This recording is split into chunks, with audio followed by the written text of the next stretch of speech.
We are actually not quite done with the exterior. If you are, to make the bottom a little stiffer and not so floppy, we're going to take some Peltex. Now mine is non-fusible, it's just Pelon 70F. You can do one-sided fusible and fuse these together. Or I suppose you could use two-sided fusible, but if you do that you need to use parchment paper so that you don't fuse it to your iron or your ironing board. So what I'm going to do is I'm just going to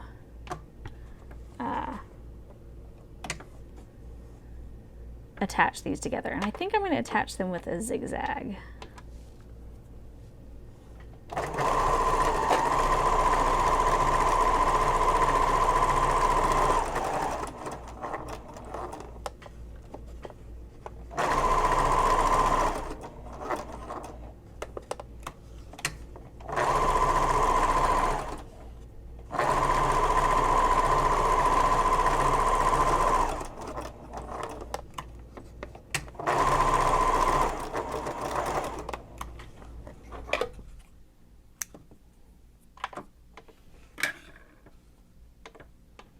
And I like to sew diagonally too.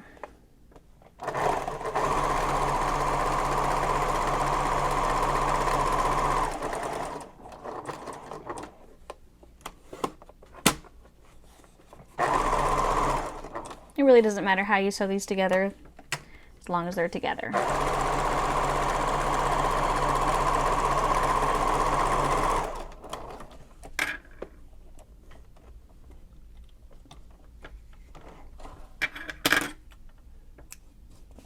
Woo! What I really need is a bigger sewing table.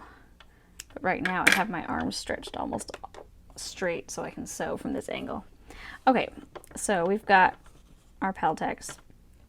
And on this one, I'm going to put some feet. So here are my feet. I'm going to use 4.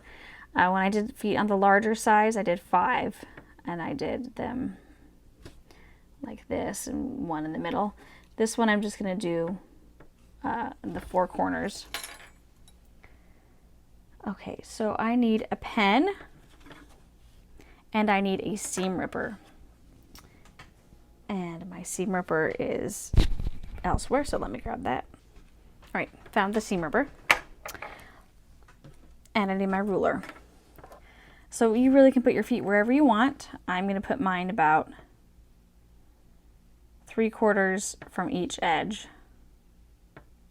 So I'm going to go ahead and mark those now. Okay, so I thought I was recording and I wasn't, so I'm going to go back to where I was at. I made marks, these purple marks. I had an extra one there. And then I took my seam ripper and I ripped along these marks, just a short, only about 1/4 of an inch long on all 4 of these.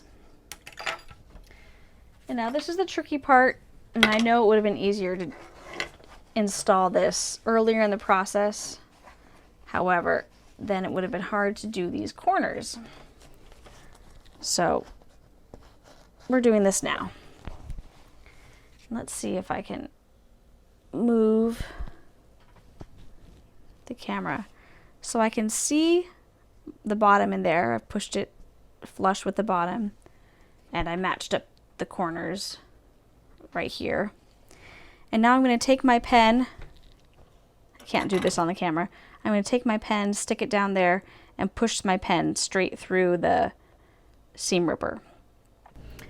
Okay. I'm just going to squish down this whole purse. And then I'm going to make my markings through where I seam ripped.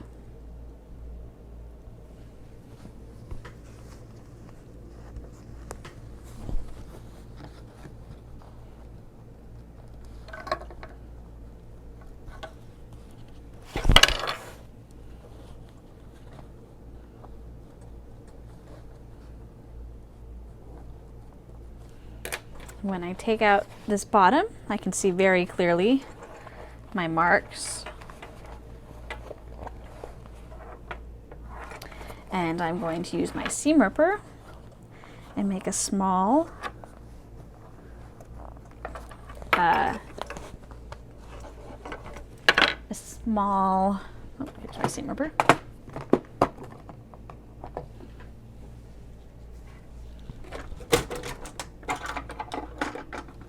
Sorry, it's a new day.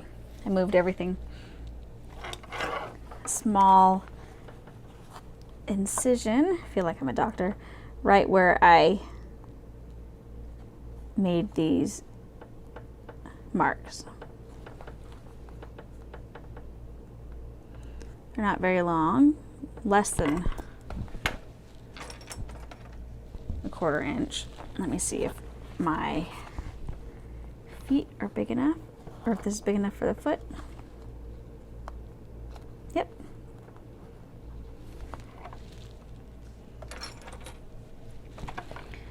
Onto this other one.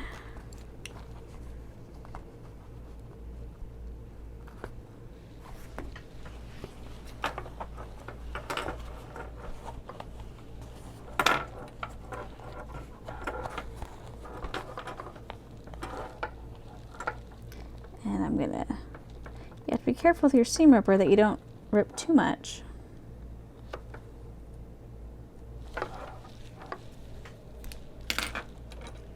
And I'll stick the last 2 feet up through here.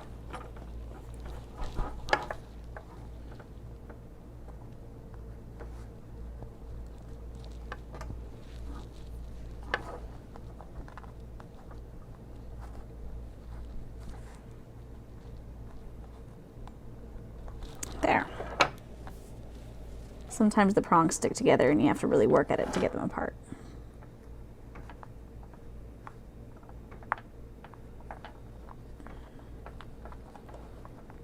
Okay.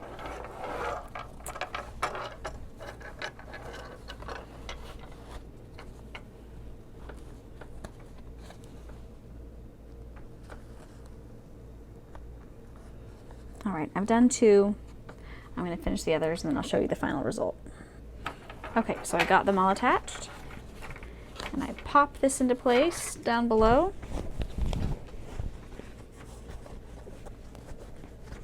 And I have my bottom with my 4 feet all ready to go. And now you really are finished with the exterior.